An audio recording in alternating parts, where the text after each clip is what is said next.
Hello students, welcome to Abhi classes. This is our English class. आज हम class 9 के book Beehive English text book के chapter number 2 the sound of music के part 2 the shehnai of Bismillah Khan के question answers को discuss करेंगे। तो चलिए स्टार्ट करते हैं। Thinking about the text, first section को देखते हैं। टिक द राइट आंसर, इसमें हमें आंसर को टिक करना है।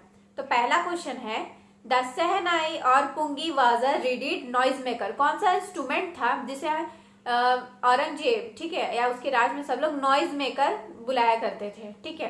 तो ऑफ कोर्स पुंगी होगा, ठीक है, क्योंकि पुंगी का आवाज बहुत ही श्रिल एंड अनप्लीजेंट था, ठीक है, और पसंद नहीं था, इसीलिए उसे शोर मचाने वाला instrument means raided noise maker बुलाते थे। तो इसका आंसर हो जाएगा पुंगी। सेकंड है Bismillah Khan, a barber, Ali Bakhsh transform the pungi into a shehnai. किसने पुंगी से, ठीक है, पुंगी को ट्रांसफॉर्म कर कर सहनाई बनाया, ठीक है, मतलब किसने। तो हम लोग चैप्टर में पढ़े थे कि एक बार्बर था, ठीक है, जिसने क्या करा था, एक हॉलो स्टीम वो लाया था, ठीक है, जो प्राकृतिक रूप से पहले से ही खोखला था, और उसने टोनल क्वालिटी को सही किया पुंगी का, और फिर उसने सहनाई बनाया, ठीक है। तो ये हो जाएगा अ बार्बर, एक नाई। थर्ड है Bismillah Khan's paternal ancestors were barbers professional musician. अब बिस्मिल्लाह खां के पिता के जो पूर्वज थे वो क्या थे, नाई थे या फिर म्यूजिकल या फिर प्रोफेशनल म्यूजिशियंस थे, ठीक है, मतलब पेशे से वो क्या थे, संगीतकार थे। तो ऑफ कोर्स वो लोग पेशे से क्या थे, संगीतकार ही थे। फोर्थ है Bismillah Khan learn to play the shehnai from Ali Bakhsh, Paigambar Bakhsh, उस्ताद फयाज खान। बिस्मिल्लाह खान सहनाई को किससे सीखे थे बजाना, ठीक है। तो हमने जाना था कि वो अपने मामा को बजाते हुए देखते थे जो थे अली बख्श, ठीक है, उनसे वो इंस्पायर होके वो ये बजाना स्टार्ट किए थे। फिफ्थ है Bismillah Khan's first trip abroad was to Afghanistan, USA और कनाडा। बिस्मिल्लाह खां का जो पहला विदेश यात्रा था वो कौन सा था, तो अफगानिस्तान था, ठीक है, जहां पे उसे पर्शियन कारपेट्स मिले थे।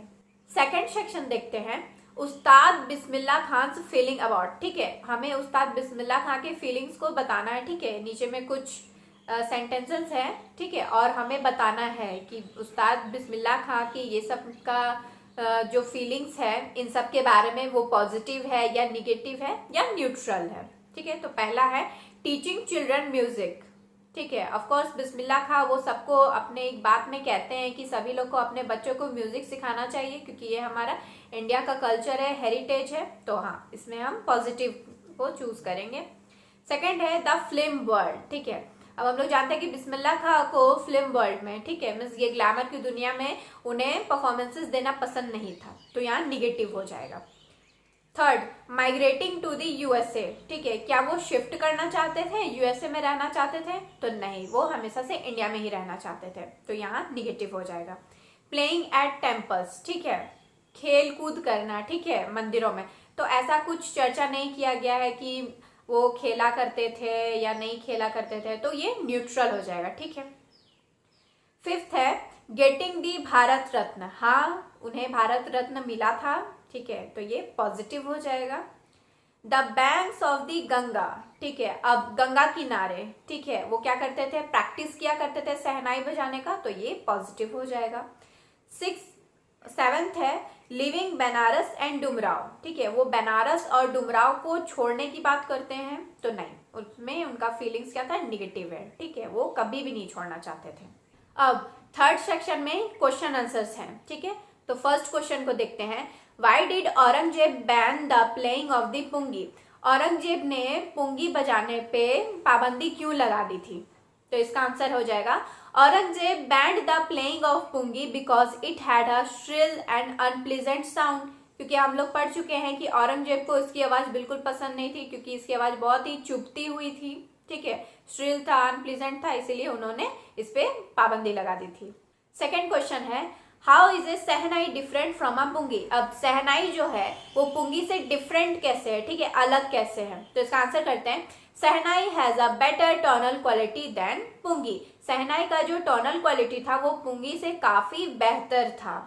It is a natural hollow stem pipe with 7 holes on its body, ठीक है।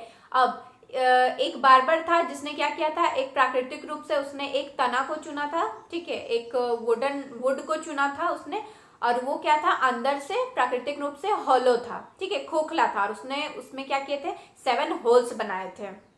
And is longer and broader than the pungi, और वो पुंगी से काफी लंबा और चौड़ा था। Shehnai is an improved version of pungi, ठीक है। अब शहनाई जो है वो क्या है, इम्प्रूव्ड वर्जन है पुंगी का, मीन्स पुंगी को ही क्या किया गया, थोड़ा सुधार किया गया, ठीक है, और उसे शहनाई का नाम दे दिया गया।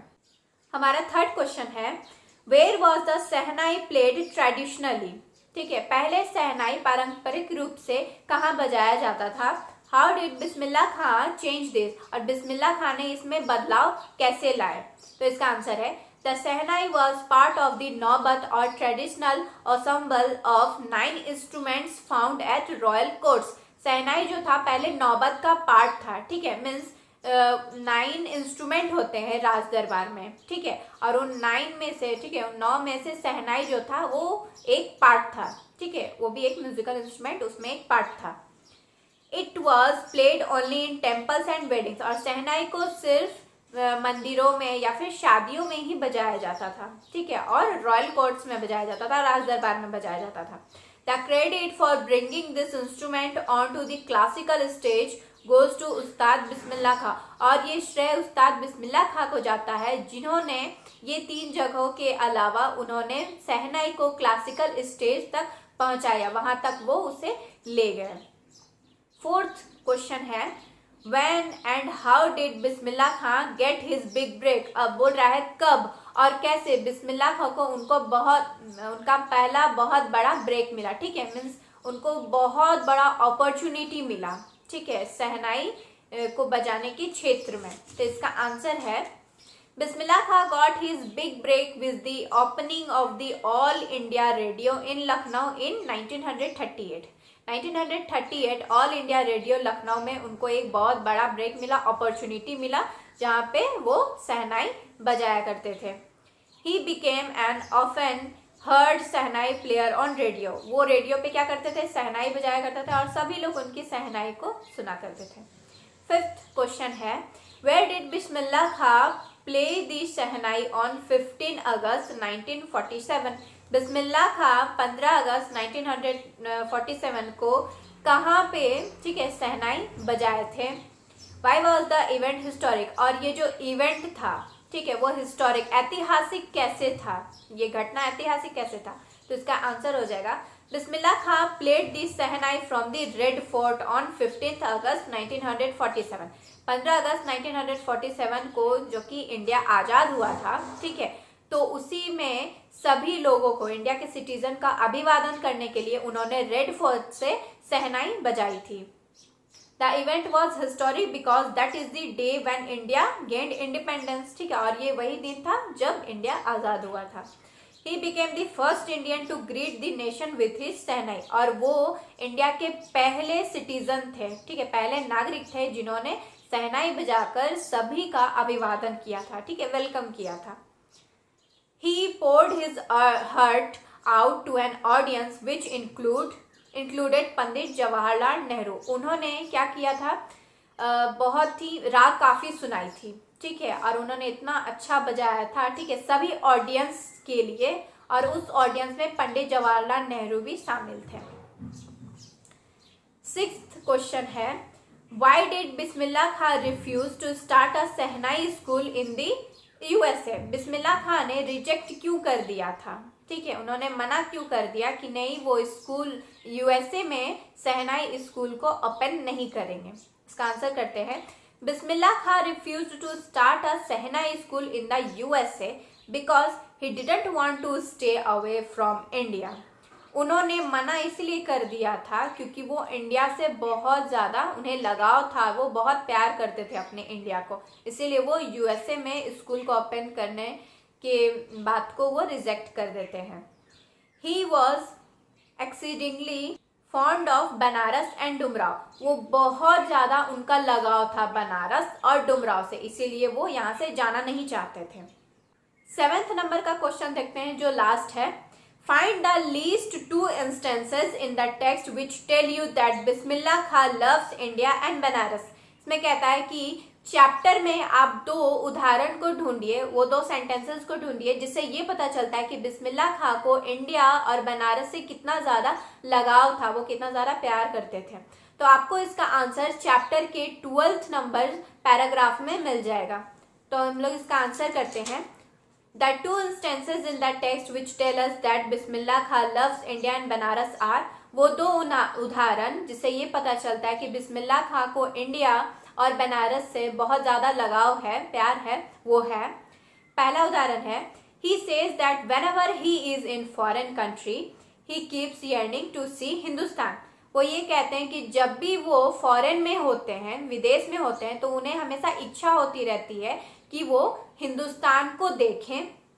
सेकंड है, he also says that when he is in Mumbai he thinks of only Banaras and the holy Ganga. और वो दूसरी बात ये कहते हैं कि जब भी वो मुंबई में होते हैं तो उन्हें इच्छा होती रहती है कि वो बनारस को देखें और होली गंगा, ठीक है, पवित्र गंगा को वो देखें। तो यही दो सेंटेंसेस है जिससे ये पता चलता है कि उन्हें इंडिया और बनारस से कितना ज़्यादा लगाव था। तो ये था इस चैप्टर का क्वेश्चन आंसर। अगर आपको ये वीडियो हेल्पफुल लगा हो तो आप इसे लाइक करें एंड अपने फैमिली एंड फ्रेंड्स के साथ शेयर कर सकते हैं। अगर आपका कोई क्वेरी है तो आप कमेंट सेक्शन में पूछ सकते हैं। अगर आपने अभी तक इस चैनल को सब्सक्राइब नहीं किया है तो कर लीजिए, क्योंकि इसी प्रकार के एजुकेशनल वीडियोस आपको यहीं पर अलग अलग सब्जेक्ट्स के मिलते रहेंगे। तब तक के लिए कीप लर्निंग।